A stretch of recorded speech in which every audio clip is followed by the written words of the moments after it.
Oke. Migran Training Center. Let's make things happen. Terima kasih.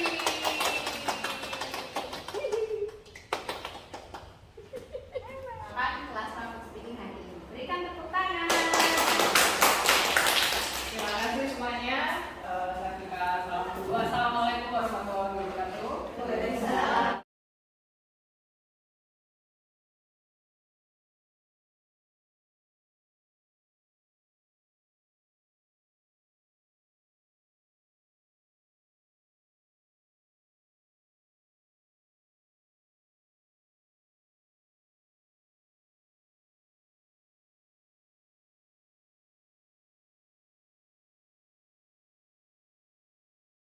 Oke, untuk poin yang pertama, apakah sih dari public speaking itu?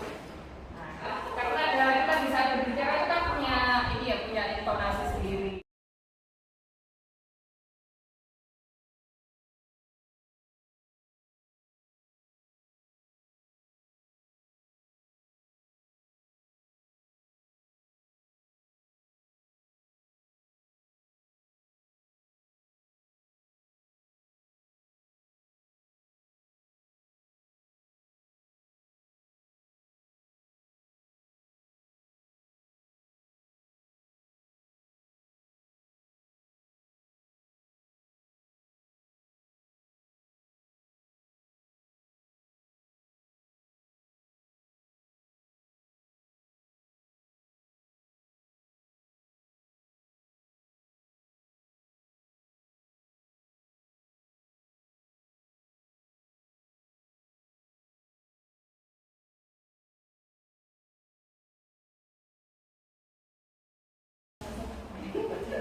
Iya, ada masalah. Kita semuanya punya keunikan sendiri, jadi jangan merasa minder. Kalau kayak bicara saya sendiri, enggak gitu, nggak boleh begitu.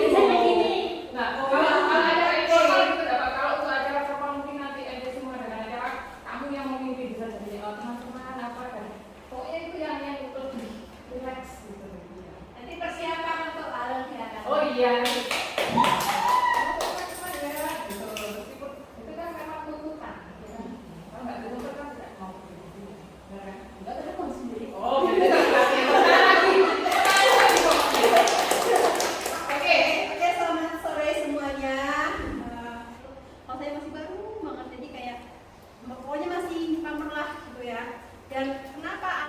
Dan saya domisilinya di Nganjuk. Saya bekerja di Hong Kong sudah Maju kamu hebat ya gitu loh. Kita tuh wajar begitu kan sama diri kita sendiri tuh mau membangun. Nggak apa-apa. Malu, masih ada malu, nggak apa-apa. Assalamualaikum warahmatullahi wabarakatuh. Gitu ya nggak apa-apa. Saya juga biasanya kalau mungkin saya kurang siap gitu, saya juga khawatir dan juga bagi kita semua. Pertama nggak apa-apa, diulang lagi nggak masalah, dilatih. Kita punya kesempatan yang sama gitu kan. Perkenalkan, nama saya Indah dari. Saya jadi Kawan saya itu berpengaruh dari gimana ya? Masa kecil itu selalu dibedakan itu loh. Saya mungkin ya itu berpengaruh, tapi saya sekarang harus bisa. Bangkit ya, amin. Dan ini adalah meskipun baru bangkit hari ini kan harus tetap semangat. Kan ilmu itu kita mau mengejarnya dari usia berapa kan nggak masalah. Iya, kan saya ngomong apa itu? Usia saya sudah sekian, tapi kenapa kok seperti anak kecil ya? Masih tidak bisa. Terima kasih Bu Indah. Yang selanjutnya siapa? Masih ada 4 juta manusia. 1, 2, 3, 4 yang belum maju. Mau maju, maunya lama nggak apa-apa. Menceritakan. Atau begitu maju maning.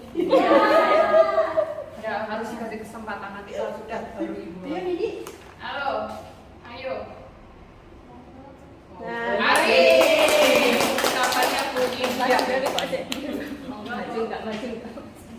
Assalamualaikum warahmatullahi wabarakatuh. Waalaikumsalam warahmatullahi wabarakatuh. Selamat sore, salam sejahtera sore semua. Perkenalkan, nama saya Ari. Saya berasal dari Magetan Nganjuk. Bu, kita itu saya asli Magetan, tinggal di Nganjuk. Sama Magetan Nganjuk. Dilahirkan di Blitar, dibesarkan di Blitar, sampai beranak cucu di Blitar. Saya bekerja di Hongkong periode kedua, cukup periode kedua aja, jangan sampai periode ketiga dan seterusnya. Baik, mau kemana? Ya udah ikut aja aku. Ya saya kan nggak tahu. Ini aku karena aku jaga mbak kan nggak pernah keluar hari Minggu.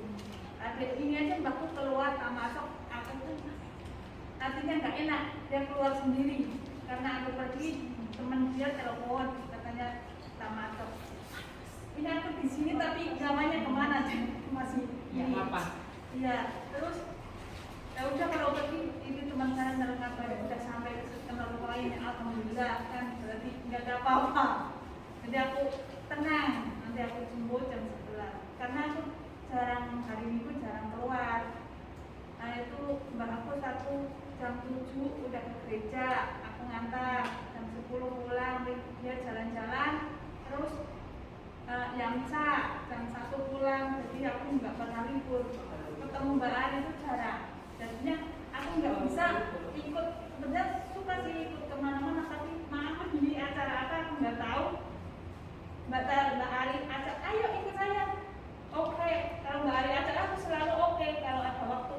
Tapi maaf kadang-kadang nggak ada waktu di rumah. Kadang kalau mbakku selalu di rumah, jadinya kalau tamat hari biasa, kalau hari biasa aku bisa jalan kemana-mana. Kalau hari Minggu itu di rumah, jadinya aku maaf nggak libur.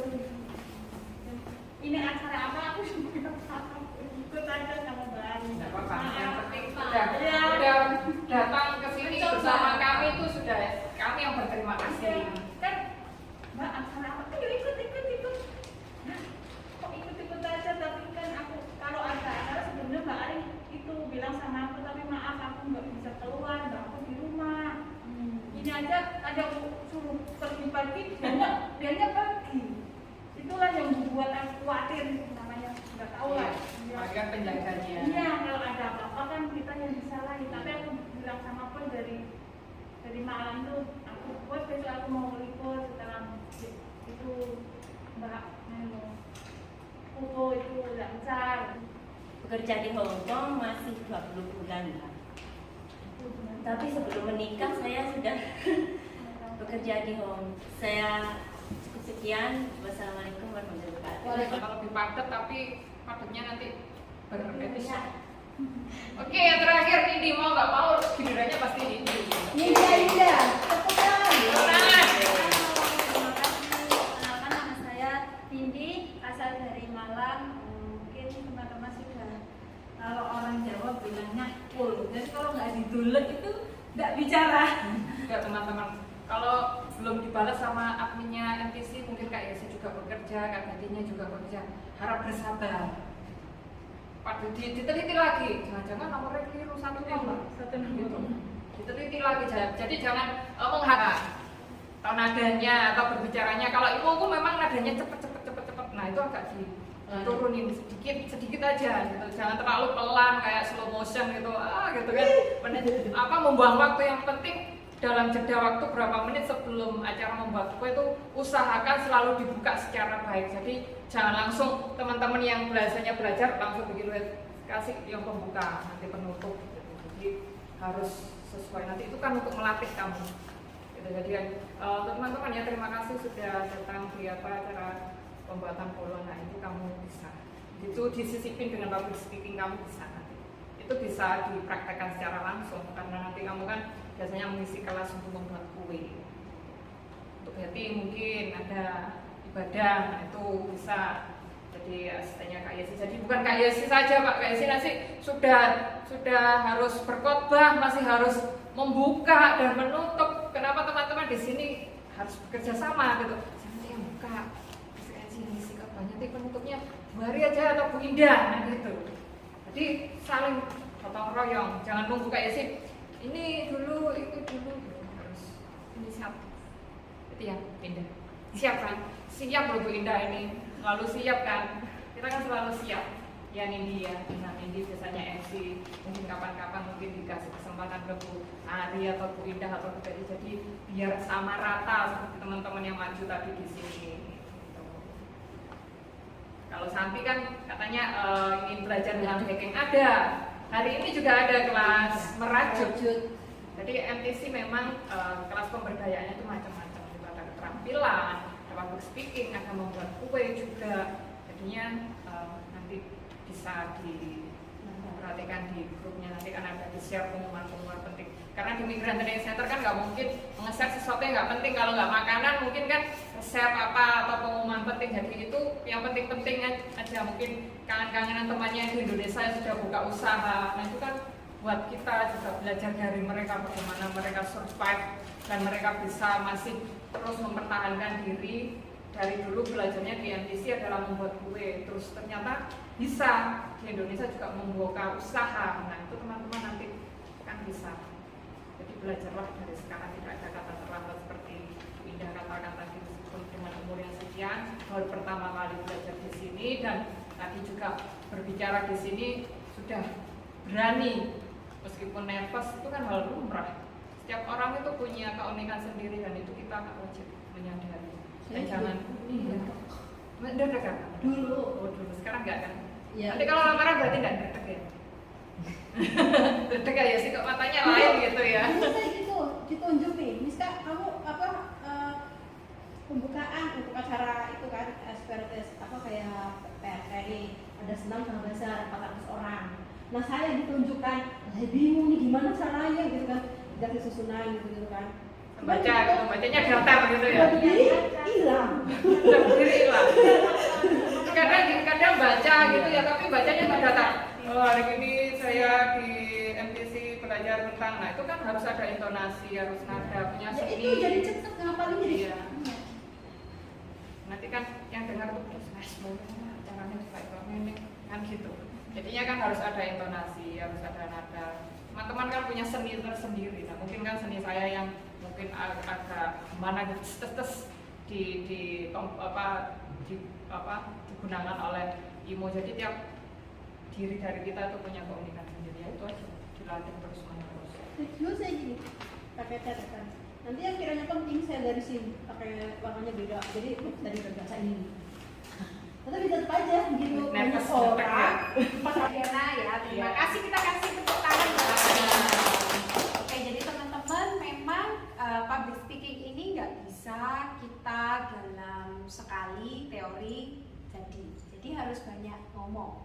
Jadi kalau dulu kami juga latihan sebelum ngomong atau kalau kita dakwah ya, kalau di teman-teman muslim dakwah itu ya nggak langsung bisa dakwah di banyak orang. Jadi latihannya dari yang kecil-kecil dulu. Itu pun ya keringetnya dingin semua. Sama. Terus kalau di bebannya Kak Yesi makin jadi lebih itu karena harus bahasa Jawa. Nah saya tidak berbasis bahasa Jawa. Jadi kalau tadi pengendalian audiensnya siapa, pemilihan bahasa, nah public speaking atau berbicara tidak sesuai dengan bahasa lidah ini kadang susah ya. Jadi dulu itu Kak Yesi sampai batuk itu saya tulis kapan saya harus ketawa, kapan saya harus batuk, apa harus jeda, karena tegang sekali karena bahasa yang digunakan bahasa Jawa itu kan juga tingkatannya agak lain kalau kita ngomong biasa dengan teman, dengan orang yang lebih tua. Jadi itu, tetapi yang teman-teman perlu perhatikan perkenalannya sudah oke, cuma nanti tinggal didalami nanti dengan Mbak Diana mana yang untuk public speaking bicara di depan publik, mana yang untuk nge-MC, karena pasti beda. Kalau nge-MC kan the whole acara keseluruhan dari awal sampai akhir kita harus bisa berinteraksi dengan audience ya, dengan penonton, dengan yang melihat kita. Tapi kalau pidato ya katakanlah Bapak Konjen, Pak Riki, kita nggak selalu selamanya harus interaktif karena mungkin waktu pidato itu atau kata sambutan cuma terbatas nih Pak, cuma ada waktu 10 menit top maksimal. Jadi bagaimana beliau bisa membangun satu pidato atau sambutan yang orang lain mendengarkan. Itu yang pertama. Terus kalau MC juga gimana kita tetap interaktif dengan audiens, karena seluruh acara, misalnya acara halal bihalal 1 jam ya kita bakal lihat Imo terus, 1 jam bakal lihat Mbak Santi terus gimana caranya biar orang ini nggak bosen. Nah jadi harus dijak omong kan biar nggak kantuk dan lain-lain. Terus kalau misalnya orangnya ngomong sendiri, jadi kayak kita ngajar kelas nih, kelas 10 anak oke, 5 anak oke. Tapi kalau kelasnya 20 orang, 30 orang, 60, gimana caranya supaya orang-orang memperhatikan kita? Gak mungkin kan kita ngomong terus suka sakit atau kita marah, gebrak. Semua dengarkan saya. Besok gak ada yang ikut kursus ya. Semua gak ada yang ikut. Semua dengarkan saya. Atau oh tapi yang di sana kok rame.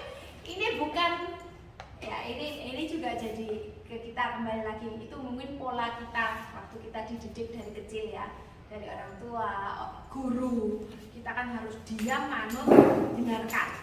Tapi kalau kita public speaking nggak bisa gitu. Jadi gimana caranya mendapatkan perhatian dari peserta ini untuk kembali berkonsentrasi dengan apa yang saat ini sedang kita lakukan. Ngambil jeda dulu, diam, itu boleh. Tetapi juga bisa misalnya, halo yang di sana, bisakah saya mendapatkan perhatian? Oke, yang di sana baik-baik saja. Oke, ayo kita kembali lagi ke sini. Jadi harus terus selalu diinjak interaksi. Jadi kita nggak bisa melulu kita yang ngomong, nggak ada yang mendengarkan. Nanti kita dari depan kalau melihat orang, kalau kita mungkin nervous, kita nggak peduli ya. Yang penting aku selesai ngomong, mari dan duduk ya. Tapi ketika kita punya pesan penting, misalnya kita bicara soal hak pekerja migran, kita bicara soal kita sebagai ibu, kita bicara soal misalnya kepedulian lingkungan atau yang Ibu RT ingin sosialisasi, misalnya tentang iuran dana desa. Nah, kita ngomong, tidak ada yang dengarkan. Dari jauh kita di sini dari ngomong dewe aku dari sini tuh grundel, dari yang sini grundel, dari sini kacau. Akhirnya yaitu bisa lupa juga apa yang kita ngomongkan dan nada kita jadi lupa. Nah, kalau tadi Bu Ari sempat bilang intonasi itu penting, ya, karena dulu saya belajar setiap kali saya mau menyampaikan pendapat saya, orang akan selalu menganggap saya marah.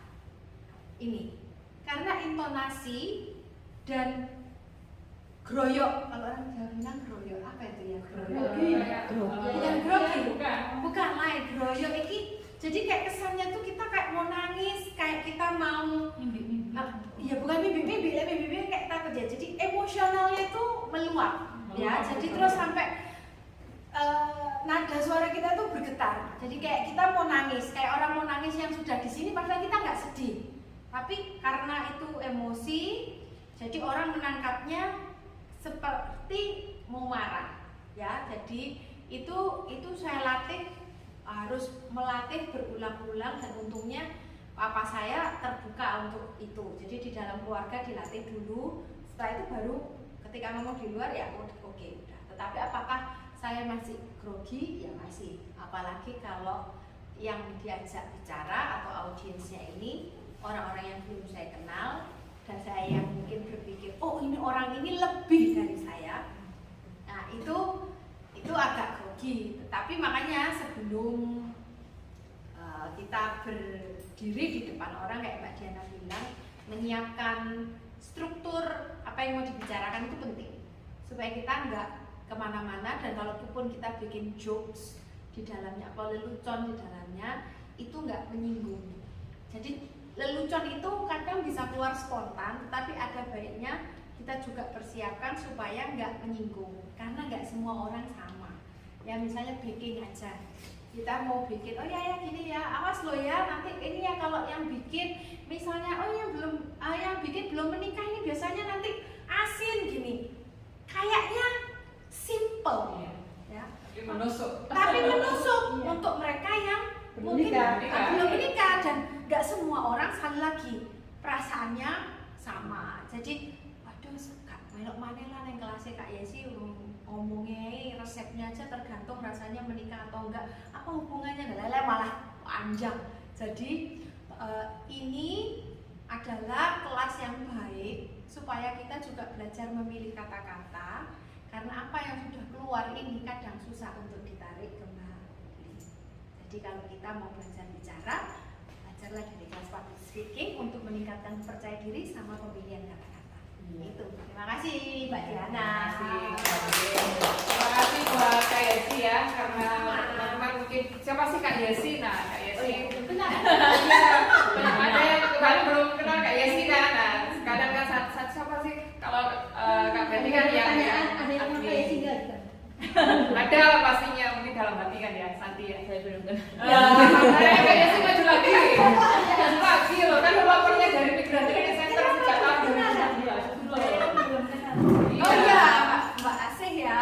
Ya, saya Bu Yesi Kapitan. Saya di Hong Kong dari 2016 di Migrant Training Center, dan Migrant Training Center itu sendiri sejak 2004. Saya pekerja Indonesia ketiga yang ada di Hong Kong untuk Migrant Training Center. Jadi seperti yang tadi teman-teman bilang, Migrant Training Center ini memang dinaungi di bawah gereja dan misi dari Jerman dan gereja, ya ini salah satu gereja yang menaungi. Tetapi kami melakukan kegiatan itu interfaith, lintas iman sejak 2004 sampai sekarang. Jadi kalau ditanya wongnya piro sih, anggotanya piro sih MTC, ya ada 50-an. Sing iku Kristen kabeh apa ora? Yang Kristen ya cuma segelintir ini. Kami ada 8 orang, sisanya teman-teman Muslim. Dan teman-teman kami memang punya satu visi dan misi, yaitu kami ingin memberdayakan dan meningkatkan kualitas diri sebagai perempuan. Kita sebagai perempuan, karena kita tahu kalau di Indonesia kesempatan-kesempatan belajar ini jarang terbuka untuk kita. Dan kalaupun ada, mahal. Iya, jadi berbayar mahal, coaching. Ya kalau teman-teman mau lihat coaching YouTuber di Indonesia berapa? Jutaan. Nggak bisa yang cuma sekali datang $50. Nggak ada saya rasa. Terus kalau kita mau belajar bicara, mau belajar apa, semua aksesnya kadang nggak ada. Dari desa, yo enek, yo enek ibu PKK, yo arisan, masak bareng, berkebun ya. Nggak ada yang bisa meningkatkan kualitas diri. Makanya MTC visinya itu, dan kami visinya adalah ingin membuat semua orang punya kesempatan yang sama. Jadi semua orang ini nggak ada yang lebih menonjol, nggak ada yang lebih ditinggal di belakang. Jadi kenapa tadi Mbak Diana juga, ayo Bu Endah, semua ingin maju, sukses, ya ayo maju bareng, seperti itu.